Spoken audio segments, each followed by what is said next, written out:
O livro de Atos, capítulo 10, versículos 1 a 48. O centurião Cornélio. Em Cesareia morava um homem chamado Cornélio, que era centurião de uma companhia do exército chamada Italiana. Era piedoso e temente a Deus com toda a sua casa, fazendo muitas esmolas ao povo e orando sempre a Deus.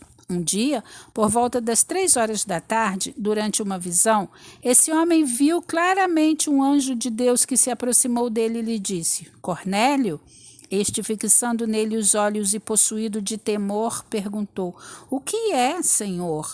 E o anjo lhe disse: As suas orações e as suas esmolas subiram para a memória diante de Deus. Agora envie mensageiros a Jope e mande chamar Simão, que também é chamado de Pedro. Ele está hospedado com Simão, curtidor, cuja residência está situada à beira-mar. Logo que o anjo que lhe falava se retirou, Cornélio chamou 2 dos seus servos e um soldado piedoso dos que estavam a seu serviço e, depois de lhes explicar tudo, mandou que fossem a Jope. Pedro tem uma visão.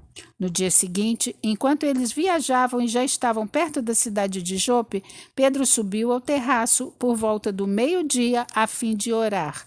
Estando com fome, quis comer, mas, enquanto lhe preparavam a comida, sobreveio-lhe um êxtase. Viu o céu aberto e um objeto como se fosse um grande lençol que descia do céu e era baixado à terra pelas 4 pontas, contendo todo tipo de quadrúpedes, répteis da terra e aves do céu. E ouviu-se uma voz que se dirigia a ele: Levante-se, Pedro, mate e coma. Mas Pedro respondeu: De modo nenhum, Senhor, porque nunca comi nada que fosse impuro ou imundo. Pela 2ª vez, a voz lhe falou: Não considere impuro aquilo que Deus purificou. Isso aconteceu 3 vezes, e em seguida, aquele objeto foi levado de volta para o céu. Os enviados de Cornélio chegam a Jope. Enquanto Pedro estava perplexo sobre qual seria o significado da visão, eis que os homens enviados por Cornélio, tendo perguntado pela casa de Simão, pararam junto à porta. Chamando, perguntaram se ali estava hospedado Simão, que também é chamado de Pedro.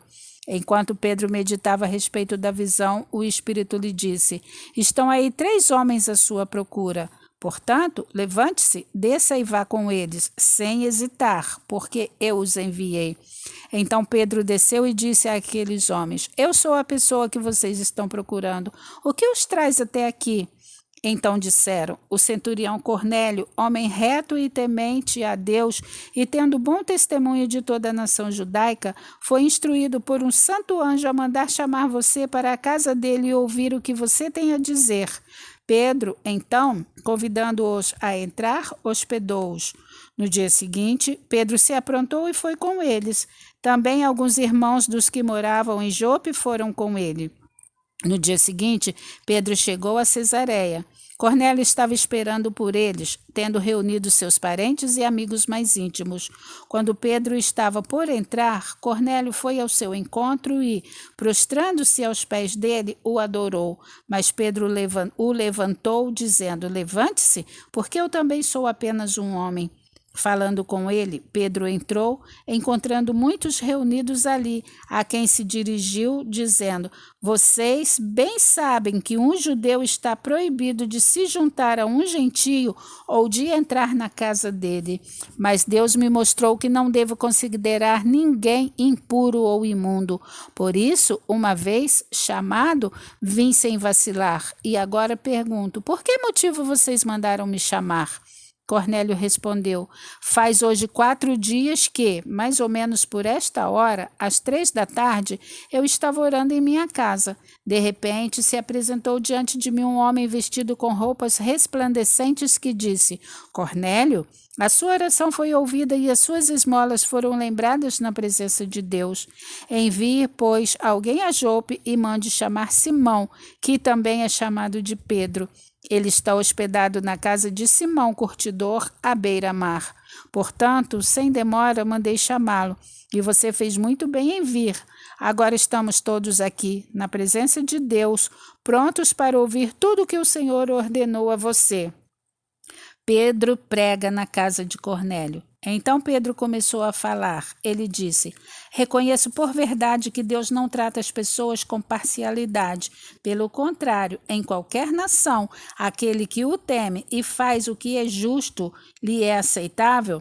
Esta é a palavra que Deus enviou aos filhos de Israel, anunciando-lhes o evangelho da paz por meio de Jesus Cristo. Este é o Senhor de todos. Vocês sabem o que aconteceu em toda a Judeia, tendo começado na Galileia, depois do batismo que João pregou, como Deus ungiu a Jesus de Nazaré com o Espírito Santo e com poder. Jesus andou por toda parte fazendo bem e curando todos os oprimidos do diabo, porque Deus estava com ele.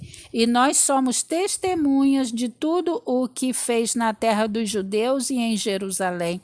Depois eles o mataram, pendurando-o num madeiro, mas Deus o ressuscitou no terceiro dia e concedeu que fosse manifesto, não a todo o povo, mas às testemunhas que foram anteriormente escolhidas por Deus, isto é, a nós que comemos e bebemos com ele, depois que ressurgiu dentre os mortos. Jesus nos mandou pregar ao povo e testemunhar que ele foi constituído por Deus como juiz de vivos e de mortos. Dele todos os profetas dão testemunho de que, por meio do seu nome, todo o que nele crê recebe remissão dos pecados. O Espírito Santo desce sobre os gentios. Enquanto Pedro falava estas palavras, o Espírito Santo caiu sobre todos os que ouviam a mensagem, e os fiéis que eram da circuncisão, que tinham vindo com Pedro, admiraram-se, porque também sobre os gentios foi derramado o dom do Espírito Santo, pois eles o ouviam falando em línguas e engrandecendo a Deus. Então Pedro disse: será que alguém poderia recusar a água e impedir que sejam batizados estes que, assim como nós, receberam o Espírito Santo? E ordenou que fossem batizados em nome de Jesus Cristo. Então lhe pediram que permanecesse com eles por alguns dias.